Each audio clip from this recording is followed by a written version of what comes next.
Hey guys, welcome back to another video.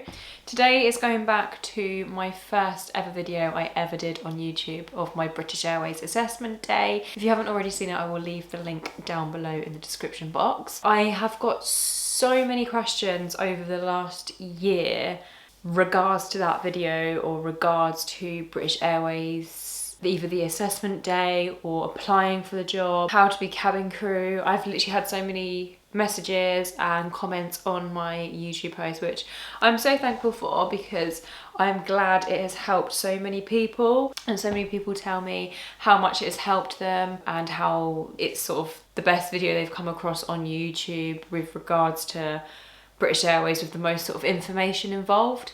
And I'm so glad it has helped with that, because I remember when I was applying for British Airways, I was searching high and low on YouTube for videos with a bit more information as to how the assessment day was going to go, because I was so nervous.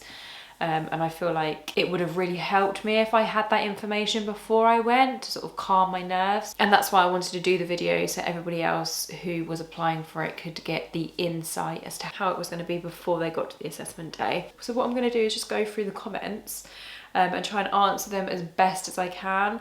There are some questions that I don't actually know the answer to, but we will have a look as we go through. So I have so many questions asking me with regards to customer service. If you need customer service, how many years you need of customer service, because I feel like there's quite a few people who haven't had the experience of customer service. So customer service is literally anything. If you're working in a shop and you're dealing with customers face to face, that's customer service.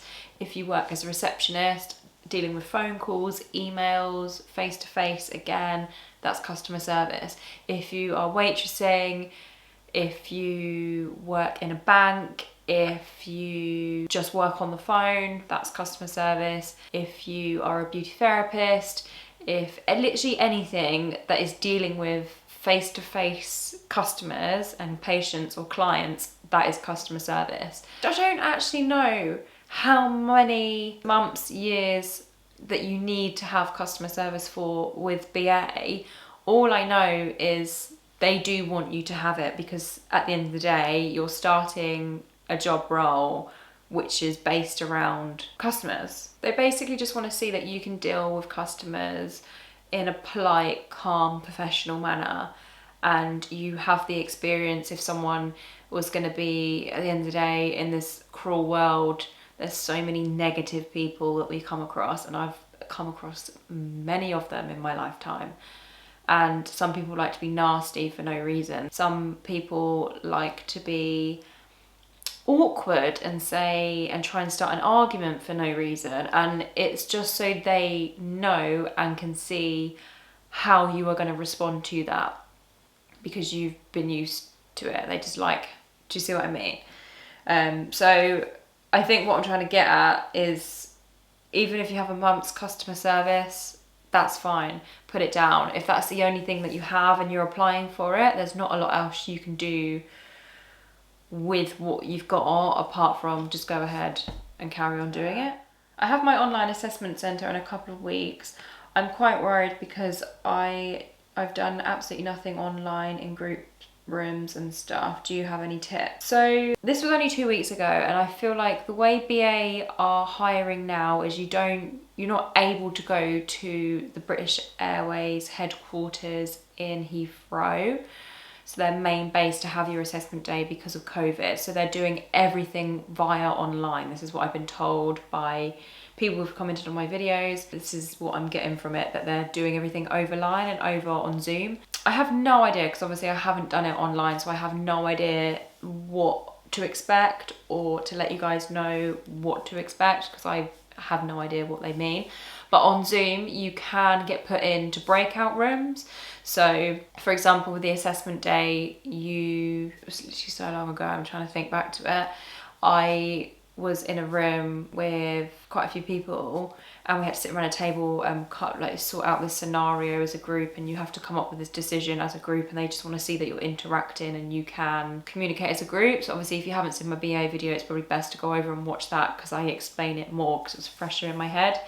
But online, on Zoom, they can put you still in breakout rooms, so they can put you in separate groups if there's quite a few of you on the Zoom call, which I don't think there would be. I think they would only put a certain amount of people on a group Zoom and sort of go over things then, and maybe they probably still will ask you questions and like a group discussion, because you can still do that over Zoom, it's just you're not there face to face.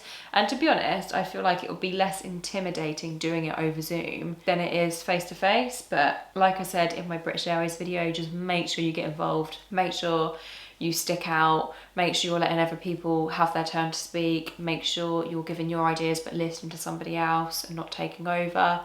And yeah, just see how it goes. But unfortunately I can't really help with that question because I have no idea how they are going along with their assessment days at the moment, with them hiring during COVID. So many people keep asking me if I've had any updates since obviously applying and being put in a hold pool.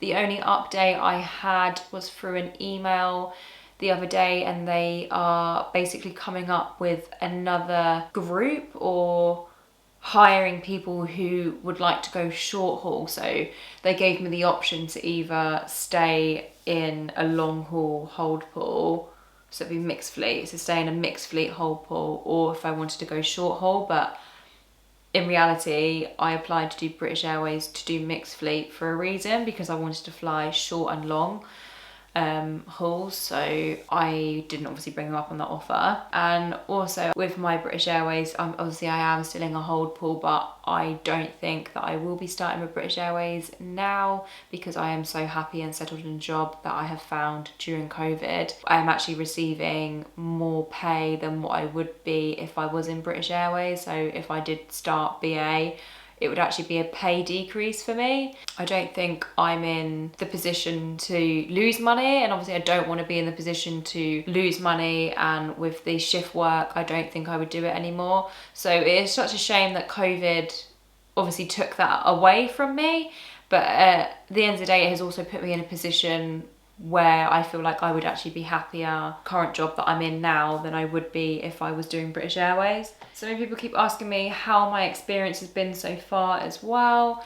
So obviously it's again so hard to say how my experience has been, because I've not actually been in or worked for the company. I've only done the online assessment, the assessment day, and then got put on a hold pool before my training. So from during COVID, my experience with BA has been quite in the dark with things, shall I say. I feel like they could have given me more update, a bit more of an insight as to when and what is happening with the start date and with everybody on the hold pool. Like, when are we gonna sort of know, like give us a sort of a rough estimate?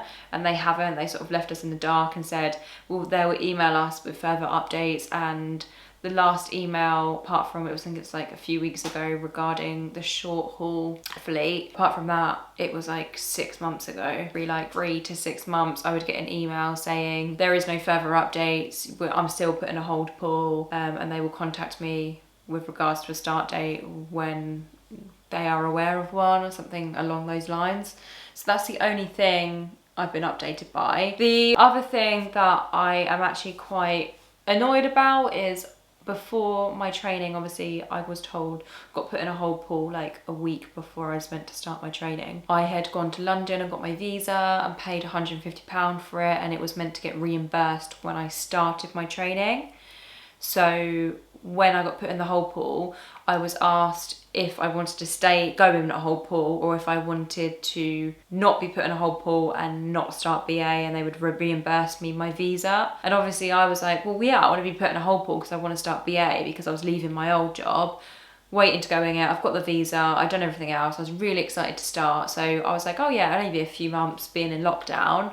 Didn't know it would actually be like 6 months then for like a further year, but now it's like I swear it's been nearly like 2 years since I applied for BA. I didn't know it would be that long, that I'd have to wait because of COVID to start. And then at the start of lockdown, I was furloughed from my job, and I then emailed BA asking if I could get my visa money reimbursed, because it would help me during COVID. And they said no, they couldn't reimburse me for it, and I'd have to wait until my start date for them to reimburse me. So what they basically mean, obviously, I know all flights and airlines lost out on a lot of money during COVID, obviously because they wasn't able to fly anywhere.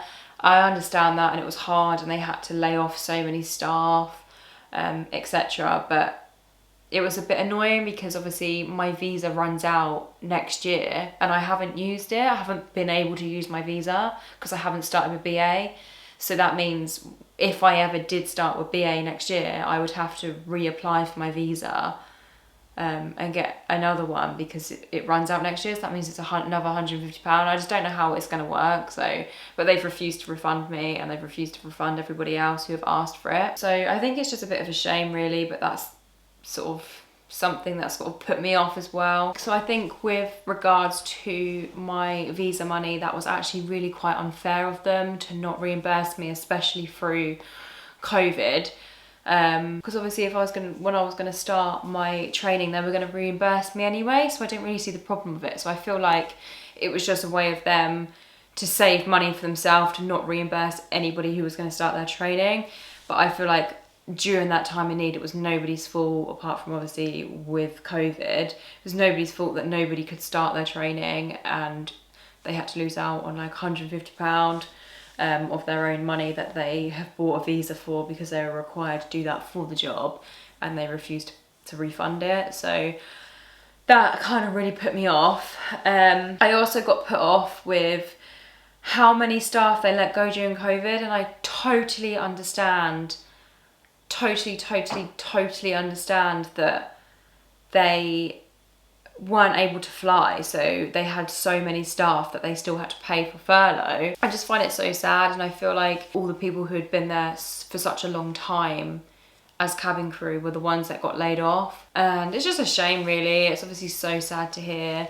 Obviously I know nothing can be helped because of COVID, but it is such a shame. Hi Amy, I have a few scars on my forearm, however I'm applying for their base in India where the sleeve covers 3rd/4th of the arm. Will any scar beyond that in the visible area still be an issue? What's their general guideline for scars? Couldn't find any info regarding that in particular. Thank you in advance. Don't know why I just put my phone torch on. So in all honesty, I don't really know what to say. There's quite a few questions that I don't really know what to say or how to reply to. So with scars, I don't understand why it would be an issue, because it's not like it's a tattoo. It's something on your arm which is personal to you, and I feel like it would actually be quite shocking for BA to turn around and say you can't start, or because you have a scar on your arm that you're unable to cover. Obviously with BA, it's all about professionalism and being professional and smart, and like you're the front line of the business. You're the people that sell the business. So personally, I think it shouldn't be a problem. I don't understand why any scar on anybody's body would be a problem, because some people actually really struggle with scars within their personal life, which you would. I feel like I personally would struggle if I had a scar, and it really would lower your self-confidence if you had someone telling you that you had to cover it up. Like, I feel like that would be really unfair of them if that affected you from getting the job at British Airways. So I'm not sure. So the best thing to do is obviously apply, go to the assessment day and just be honest with them and see what they say. And if they turn around and say you are able to have the job because of you have scars on show, or you need to cover your scars up, then I don't understand why you would kind of want to work for a company who wants you to cover up your imperfections. I just personally wouldn't want to work for a company who's telling me to cover up my scars or imperfections, in all honesty. So I don't understand why it would be an issue, but again, I'm not quite sure. Hello, do you have any explanation about the 3 sections of the assessment day? Because with COVID-19, they said everything is online. So again, I have no idea about the online COVID-19 assessment day. I have absolutely no idea. I'm really sorry. I just have no idea. But I'm guessing they do it like it would normally be as you were to go in for the assessment day at the headquarters, but they're just doing it via Zoom. Yes. Hi, when we get selected for an international airline like Air Canada or British Airways, so can we apply for PR or citizenship of that country? Again, I don't know.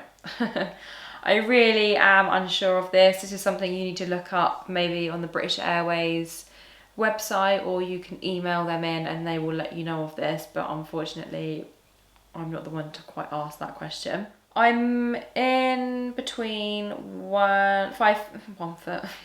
I'm in between 5'1" and 5'2", just 1 centimetre short of 157 centimetres. Do you reckon it'll be a waste of time applying? So if you're quite close to the height requirement, I don't see the problem with you applying. It's if you are pretty much low underneath the height requirement, there's quite not much point you applying, because there's a height requirement for a reason.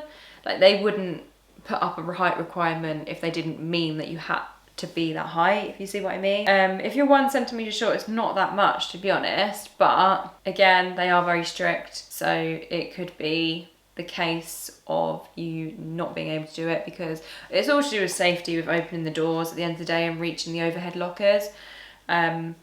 But again, it's worth applying and going for. You never know unless you try, so do it. Hi, I just wanted to ask, how long are they going to send you an update or email regarding the results of the online assessment? The online assessment question, I found out, I think when I think about this, I actually applied for it so long ago. I applied for it in like 2019. I think I got told an email come through within a week, I believe. I think it was like a week or 2 weeks, and it was successful. And then obviously they invite you to the assessment day. So it's not long after you apply you hear for it. But again, things might change with people applying and COVID. So I'm not sure what it is now. I've got another question saying, hi, we got selected for an international airline, and after spending so many years in that country, can we apply for citizenship of that country or PR? I hope you understand my question. Again, this is like the question that we had earlier. I am not sure about citizenships or applying for anything like that. I'm not sure. You need to sort of go on maybe the .gov website or BA's website, or email BA in regarding that, because I have absolutely no idea regarding citizenships, etc. unfortunately. I have so many questions regarding people who live abroad, so like India or Dubai, etc., who want to apply for British Airways and they're not sure if they can get a job in British Airways. So I feel like BA have different hubs. So they have, from what I've heard, BA have hubs in India, etc. And you can apply for that, but I'm not like regarding having a job over here. Obviously, you would need to live in the UK if you wanted to fly with BA in the UK. But obviously, regarding everything else, I'm pretty sure they have hubs in other places. But I'm not sure. Do you know when you'll be trained due to COVID? Unfortunately not. I have absolutely no idea. Obviously I'm seeing a whole pool and they will email me a start date, but I don't think I will now start. I have a tattoo on my arm, but I have seen girls from British Airways wear long sleeve shirts so it could be hidden. I've applied, but for now I'm worried if I do make it to a face-to-face assessment, if I cover it up and was successful, could I get away with it? And you won't be able to have a short sleeve slur. I can't. Short sleeve shirt. And you won't be able to have a short sleeve I can't talk. A short sleeve shirt if you have tattoos on your arm. So just be aware of that. So obviously through the winter you'll be fine wearing a long sleeve shirt, but there is times where you will like be hot, like with summer, especially wearing like up and down flight in the summer, flying to different countries. But if you're happy to do that, then that's obviously your decision, and if it's covered, again, it's fine, it won't be a problem. Do they provide accommodation? I don't think they do provide accommodation, unfortunately. I have heard stuff about British Airways accommodation, but I think you have to pay for it. I don't think it's free. I don't think they provide it. I think it is something you have to pay for, so it might just be better to obviously get a hotel. So obviously that is a big expense as well, which I'm debating. That's sort of one of the other reasons why I don't want to start, because I have to fork out money for a hotel for 6 weeks throughout my training that I might not actually pass and might fail or get kicked off the course, and you won't get any of that money back. So that's the other thing that's sort of making me a bit unsure of whether to start or not, which I probably won't. Can you wear a hijab? as an air hostess for British Airways, even if it just covers your hair, also can you wear trousers? So a hijab, again, I'm unsure of, but I don't see why it would be a problem. But I'm not sure. It should say that on their website. Can you wear trousers? I believe you can wear trousers. I think they have to be straight leg, smart, normal, general black trousers. Again, it will say all the uniform on the website, or even if you apply, they will give you sort of a list of what to wear for your assessment day. Just watching your video on becoming cabin crew at BA. I am 18 at the moment, just wondering whether you did A-levels or went to college, because I'm doing A-levels at the moment, but I'm thinking of switching and wanting to work as cabin crew in the future. I was also wondering, because I know you need customer service, what did you do? Did you do any A-levels or college? If so, what course?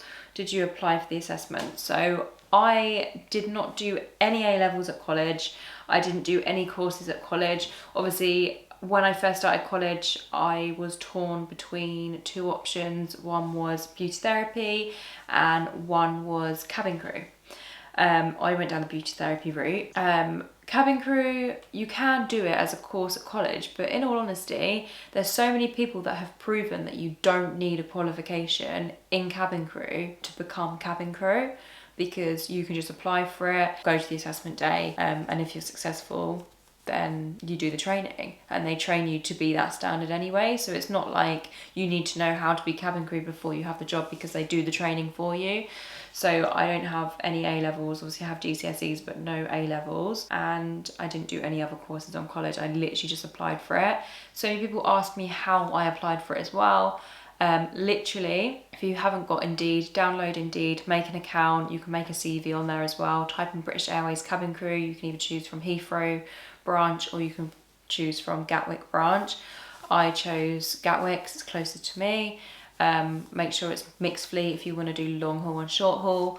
Applied on that. It then took me, I applied for BA, and then if they accept that, they'll send you a online assessment. Complete the online assessment. If you pass that, they will then send you a assessment day, which you can book in, and that's when you go to the hub. That is literally it. If you don't have Indeed, or you find Indeed confusing, just go on British Airways website, and you can type in British Airways careers, or click on careers, and you can just apply through their website. If you can't do that, literally just type in on Google British Airways crew apply, and it will come up. It is literally as simple as that. What customer service jobs did I do? I worked in a restaurant for my first job.